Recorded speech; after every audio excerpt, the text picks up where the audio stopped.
কাজা নামাজ কিভাবে আদায় করব? উলঙ্গ ছবিতে ভুলে দৃষ্টি পড়ে গেলে কি গুনাহ হবে? মাঝে মাঝে প্রস্রাবের পর পিচ্ছিল তরল জাতীয় কিছু গেলে কি শরীর বা কাপড় নাপাক হবে? একবার স্ত্রী সবাস করার পর ফ্রেশ না হয়ে আবার মিলিত হলে কি গুনাহ হবে? হাতে তালি দেওয়া কি জায়েজ আছে? অনেকে বলে হারাম। এটা ইসলামের বিধান কি? মহিলারা যদি অজু করা অবস্থায় কোনো পুরুষ দেখে ফেলে তাহলে কি অজু থাকবে? বাচ্চাদের প্রস্রাবের ফোঁটা মেঝেতে পড়লে যদি তা নিজে নিজে শুকিয়ে যায় তবে কি তাদের নামাজ পড়া যাবে? মোবাইলের মাধ্যমে বিয়ে করা জায়েজ আছে কিনা? আমরা কেমন করে বুঝবো আল্লাহ আমার গুনাহগুলি মাফ করেছেন? মোবাইলে কোনো সূরা রিংটোন হিসেবে রাখা যাবে কিনা? স্বামী স্ত্রী একসাথে দাঁড়িয়ে নামাজ পড়তে পারবে নাকি একটু আগ পিছ করে দাঁড়াতে হবে? কিস্তিতে কোনো পণ্য ক্রয় করা যাবে কি না? মেয়েদের কি পশু পাখি জবাই করা জায়েজ আছে? নামাজের ছোট সূরা আগে এবং বড় সূরা পরে পড়া যাবে কি না? মেয়েরা পর্দা না করলে মা বাবার কবরে কি আযাব হবে? কোন ওয়াক্ত নামাজ আদায় করার জন্য দাঁড়িয়ে ভুলে অন্য ওয়াক্তের নাম বলে নিয়ত করলে নামাজ আদায় হবে কি? প্রিয় দর্শক, আজ দেরি না করি চলি আমরা প্রশ্ন উত্তর দেওয়ার পর্বে। জহিরুদ্দিন মোহাম্মদ বাবর জানতে চেয়েছেন, হাতে তালি দেওয়া কি জায়েজ আছে? অনেকে বলে হারাম। এটা ইসলামের বিধান কি? হাতে তালি দেওয়া এটাকে হারাম বলার সরাসরি কোনো সুযোগ নেই, তবে অবাক করা কোনো কিছু, ভালো কিছু দেখলে মুখে সুবহানাল্লাহ বলা, আশ্চর্য হলে সুবহানাল্লাহ বলা, মাশাআল্লাহ বলা, এটা হলো সুন্নাহ, হাতে তালি নয়। কিন্তু কেউ হাতে তালি দেন তাহলে সেক্ষেত্রে হারাম হয়ে যাবে, এটা মোটেও সঠিক নয়। খালেদা আক্তার জানতে চেয়েছেন, মেয়েরা পর্দা না করলে মা বাবার কবরে কি আযাব হবে? মা বাবার যদি সেখানে কোনো দায় থাকে, ত্রুটি থাকে, তাহলে সেক্ষেত্রে তাদের আযাব হতে পারে। কিন্তু মা বাবা যদি তাদেরকে সঠিক পথের দিশা দিয়ে থাকেন, বুঝিয়ে থাকেন, দায়িত্ব পালন করে থাকেন, তাহলে সেক্ষেত্রে তাদের দায়ভার তারা শুধু সন্তানরাই বহন করবে, মা বাবার কোনো কিছু দায়ভার চাপানো হবে না।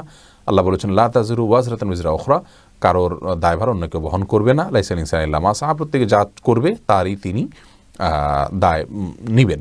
আব্দুল হামিদ রিপন জানতে চেয়েছেন, একবার স্ত্রী সবাস করার পর ফ্রেশ না হয়ে আবার মিলিত হলে কি গুনাহ হবে? কোনো গুনাহ হবে না, তবে মাঝে যদি অজু করে নেওয়া যায় তাহলে সেটা সুন্নাত আদায় হবে, আর না করলেও গুনাহ হবে না। আবুল বাশার জানতে চেয়েছেন, কোন ওয়াক্ত নামাজ আদায় করার জন্য দাঁড়িয়ে ভুলে অন্য ওয়াক্তের নাম বলে নিয়ত করলে নামাজ আদায় হবে কি? আমি বাংলা নিয়ত করে থাকি। দেখুন, বাংলা নিয়ত করার কোনো প্রয়োজন নাই, আপনি মনে মনে নিয়ত করবেন। মুখে যদি আপনি স্লিপ অফ টাং হিসাবে কোনো ভুল শব্দ জোহরের সময় আপনি আসর বলে ফেলেন, কিন্তু আপনার মাথায় এবং স্মৃতিতে ঠিকই আছে আপনি জোহর পড়ছেন, তাহলে সেক্ষেত্রে কোনো অসুবিধা নেই মুখের ওই ভুলের কারণে। এমডি নাসির উদ্দিন জানতে চেয়েছেন, মাঝে মাঝে প্রস্রাবের পর পিচ্ছিল তরল জাতীয় কিছু গেলে কি শরীর বা কাপড় নাপাক হবে? যদি শরীরে লাগে তাহলে সেই অংশটা ধুয়ে ফেলবেন, কাপড় লাগলে সেই অংশটা ধুয়ে ফেলবেন, বাস, তাহলেই চলবে। নাপাক হবে যেটুকু লাগবে সেটুকু জায়গা। আব্দুল মমিন জানতে চেয়েছেন, মহিলারা যদি অজু করা অবস্থায় কোনো পুরুষ দেখে ফেলে তাহলে কি অজু থাকবে?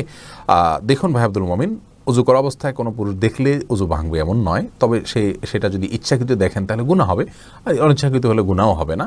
কিন্তু এই দেখার সাথে অজু ভাঙার কোনো সম্পর্ক না, অজু থাকবে ইনশাআল্লাহ। মামুন চৌধুরী জানতে চেয়েছেন, বাচ্চাদের প্রস্রাবের ফোঁটা মেঝেতে পড়লে যদি তা নিজে নিজে শুকিয়ে যায় তবে কি তাদের নামাজ পড়া যাবে? যদি নিজে নিজে শুকিয়ে যেমন কোনো আলামত না থাকে তাহলে সেখানে নামাজ পড়া যাবে। এমডি মনসুর আলী জানতে চেয়েছেন, মোবাইলের মাধ্যমে বিয়ে করা জায়েজ আছে কিনা? আমরা এর আগে বারবার উত্তর দিয়েছি, মোবাইলের মাধ্যমে বিয়ে করা জায়েজ হতে পারে, তবে ভিডিও কলের মাধ্যমে সেটা হতে হবে। আর সবচেয়ে বড় কথা হলো উকিল নির্ধারণের মাধ্যমে হতে হবে। আপনি দূরে আছেন, যেখানে মেয়ে আছে কথার কথা, অথবা পাত্রী দূরে আছে, পাত্র যেখানে আছে সেখানে আপনি সশরীরে উপস্থিত নাই, তাহলে সেখানে একজন ব্যক্তিকে আপনি উকিল বানাবেন বা প্রতিনিধি বানাবেন, সেটা আপনার বাবা বা অন্য কেউ হতে পারে, যে আমি অমুকের পক্ষ থেকে বিবাহের প্রস্তাব করছি বা কবুল করছি, এইভাবে তিনি বলবেন। তাহলে দুজন সাক্ষীর সামনে যখন এটি হয়ে যাবে তাতে বিবাহ সম্পন্ন হয়ে যাবে। শাহিদা খাতুন জানতে চেয়েছেন, কেমন করে বুঝবো আল্লাহ আমার গুনাহগুলি মাফ করেছেন? এটাকে নিশ্চিতভাবে বোঝার কোনো উপায় নেই বোন শাহিদা, তবে আল্লাহ রাব্বুল আলামিন আপনার গুনাহ মাফ করেছেন তার আলামত হিসাবে আপনি গুনাহ থেকে বেঁচে থাকার সুযোগ পাচ্ছেন, তওবার তৌফিক পাচ্ছেন, এবং ভালো কাজ করার তৌফিক পাচ্ছেন। এগুলোকে আপনি আলামত হিসাবে ধারণা করতে পারেন, কাউন্ট করতে পারেন, তবে নিশ্চিতভাবে বলার কোনো সুযোগ নেই। এই জন্যই তো আল্লাহ রাব্বুল আলামিনের কাছে তওবা আমরা মৃত্যু পর্যন্ত করে যাব, মাগফিরাত আমরা মৃত্যু পর্যন্ত চেয়ে যাবো ইনশাআল্লাহ বিইذনিল্লাহ। এমদাদুল হক জানতে চেয়েছেন, মোবাইলে কোনো সূরা রিংটোন হিসাবে রাখা যাবে কিনা? না, কোনো সূরাকে রিংটোন হিসাবে রাখা যাবে না, কারণ এতে কোরআনের প্রতি অসম্মান হয়। এদিক থেকে অসম্মান হয় যে কোরআন আপনার রিংটোনের কাজে ইউজ হওয়ার জন্য নাজিল হয়নি। এটা কোরআনের আয়াতকে দিয়ে যদি আপনি ঠোঙা বানান, সেখানে মুড়ি রাখেন, এটা যেরকম অপমান, রিংটোন হিসাবে কোরআনের আয়াতকে সেট করলে এরকম অপমান, কোরআনকে অজায়গায় ব্যবহার করা হয়। আর দ্বিতীয়ত হলো এটা যে কোনো জায়গায় বেজে উঠবে, টয়লেটে বেজে উঠতে পারে, সেক্ষেত্রে অসম্মান হবে আল্লাহর কালামের। আবার অপূর্ণাঙ্গ অংশে আপনি তেলাওয়াতের এমন কোনো পর্যায়ে আপনি কল রিসিভ করতে পারেন যেখানে অপূর্ণাঙ্গ কথা থেকে যাবে, সেটাও কোরআনের অপব্যবহার। সব মিলিয়ে এটাকে রিংটোন হিসেবে ব্যবহার করা যাবে না। নাহিদ আলম জানতেছেন, উলঙ্গ ছবিতে ভুলে দৃষ্টি পড়ে গেলে কি গুনাহ হবে? ভুলে দৃষ্টি পড়ে গেলে গুনাহ হবে না, কিন্তু যখনই স্মরণ হবে তখনই সাথে সাথে ফিরে আনতে হবে। আল্লাহ তাআলার ভয়, আল্লাহ তাআলা আমাদেরকে সেই ভয় এবং তাকওয়া নসিব করুন।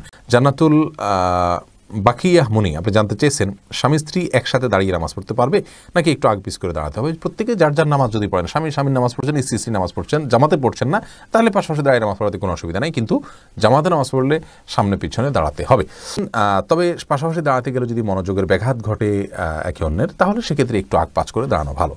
স্বামী একটু সামনে দাঁড়ান, স্ত্রী একটু পেছনে দাঁড়ান, এভাবে দাঁড়ানো উচিত যদি মনোযোগের ব্যাঘাত হবে বলে মনে হয়। আমিনা ইসলাম জানতে চেয়েছেন, কিস্তিতে কোনো পণ্য ক্রয় করা যাবে কি না? যাবে, কোনো অসুবিধা নেই। এমনি বাপি জানতে চেয়েছেন, আমি টয়লেটে থাকা অবস্থায় যদি আজান শুরু হয় তখন কি আজান উত্তর দিতে পারি? না ভাই, আপনি অপেক্ষা করবেন, বের হয়ে আজান উত্তর দিয়ে দিবেন। তামান্না ইসলাম সেতু আপনি জানতে চেয়েছেন, মেয়েদের কি পশু পাখি জবাই করা জায়েজ আছে? বোন, অবশ্যই জায়েজ আছে। মুরগি, হাঁস, এই জাতীয় পশু পাখি, গরু, এগুলো জবাই করার ক্ষেত্রে অনেক উদাহরণ আমাদের সমাজে আছে। যেমন ভাই বোন দুজন মিলে একসাথে গরু জবাই করতে পারবেন না শেয়ারে। তারপরে আপনার মেয়েরা গরু বা ছাগল বা কোনো পশু জবাই করতে পারবেন না। গোসল ফরজ অবস্থায় গরু ছাগল জবাই করা যাবে না। স্বামী স্ত্রী একজন ধরবেন একজন জবাই করবেন, এভাবে করা যাবে না। এরকম নানাবিধ কথা আমাদের সমাজে প্রচলিত আছে। এগুলো সবগুলো ভ্রান্ত ধারণা। ছেলেরা যেমন জবাই করতে পারবেন, মেয়েরাও কিন্তু সেভাবে আপনার জবাই করতে পারবেন, কোনো অসুবিধা নেই। জবের যে শর্ত আছে, বিসমিল্লাহ আল্লাহু আকবার বলে জবাই করে ফেলবেন। আফরিন মোল্লা আপনি জানতে চেয়েছেন, কাজা নামাজ কীভাবে আদায় করব? দেখুন, কাজা নামাজ আদায় করার পদ্ধতি হলো, যখন আপনি অনেকগুলো সালাত ছুটে যাবে তখন ধারাবাহিকভাবে পড়ে যাবেন, যতটুকু সম্ভব শুধু ফরজগুলো আদায় করে যাবেন, সুন্নত আদায় না করলেও চলবে, এগুলো পড়ে ফেলবেন আস্তে আস্তে।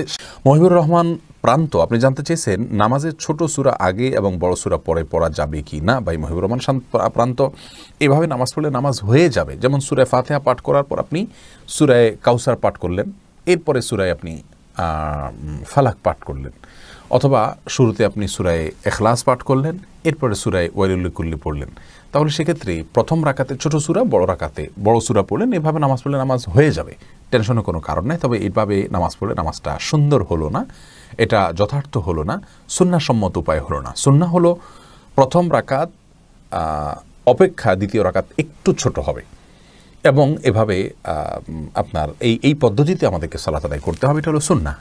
এটার ব্যত্যয় করলে নামাজ হয়ে যাবে, বাট ইচ্ছাকৃতভাবে এরকম ব্যত্যয় করা উচিত নয়। রাসূল করিম সাল্লাল্লাহু আলাইহি ওয়াসাল্লাম বিভিন্ন হাদিস থেকে দ্বারা বর্ণিত হয়েছে যে তিনি সালাতের প্রথম রাকাতের কেরাত যতটুকু দীর্ঘ করতেন, তৃতীয় রাকাতের কেরাতকে তার চাইতে একটু কম দীর্ঘ করতেন। অতএব সেটা মেনে আমাদের সালাত আদায় করতে পারলে ভালো এবং সুন্নাহসম্মত হবে ইনশাআল্লাহ, বিইذনিল্লাহ।